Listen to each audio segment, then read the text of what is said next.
Nominated పదవుల పేర్లు ప్రస్తుతం సోషల్ మీడియా ప్రచారం ఇది పుట్టించిందా లేకపోతే వాస్తవమా తెలియదు కానీ టీటీడీ చైర్మన్గా టీవీ5 అధినేత బీఆర్ నాయుడు గారి పేరే మరొకసారి వినబడుతోంది. ఏపీఐఏసీ చైర్మన్గా బొడ్డు వెంకటరమణ, ఏపీఎస్ఆర్టీసీ చైర్మన్గా మాజీ మంత్రి Devineni Uma, AP tourism development corporation చైర్మన్గా నాదెళ్ల బ్రాహ్మణ చౌదరి, ఫుడ్ కమిషన్ చైర్మన్గా టీడీపీ జాతీయ అధికార ప్రతినిధి పట్టాభి, శాప్ చైర్మన్గా పోలంరెడ్డి దినేష్ రెడ్డి, మహిళా కమిషన్ చైర్మన్గా రెడ్డి వాణి, ఏపీ సీడ్ డెవలప్మెంట్ కార్పొరేషన్ చైర్మన్గా నేలాయపాలెం విజయ్ కుమారు, ఏపీ మ్యారిటైమ్ బోర్డు చైర్మన్గా గంప కృష్ణ, ఏపీ వేర్ హౌసింగ్ చైర్మన్గా సోము వీర్రాజు నియమయ్యేటటువంటి అవకాశం ఉందని, ఏదైతే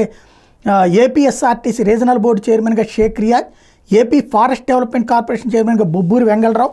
ఏపీ గ్రెనేడ్ బ్యూటిఫికేషన్ కార్పొరేషన్ చైర్మన్గా బండిరెడ్డి రామకృష్ణ, ఏపీ మార్క్ఫెడ్ చైర్మన్గా విష్ణువర్ధన్ రెడ్డి, ఏపీ స్వచ్ఛంద మిషన్ చైర్మన్గా Pathuru Nagabhushanam, AP police housing development corporation చైర్మన్గా నిమ్మల కిష్టప్ప,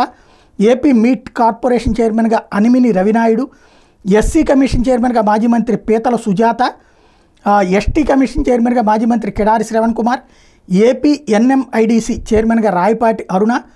తుడా చైర్మన్గా దివాకర్ రెడ్డి,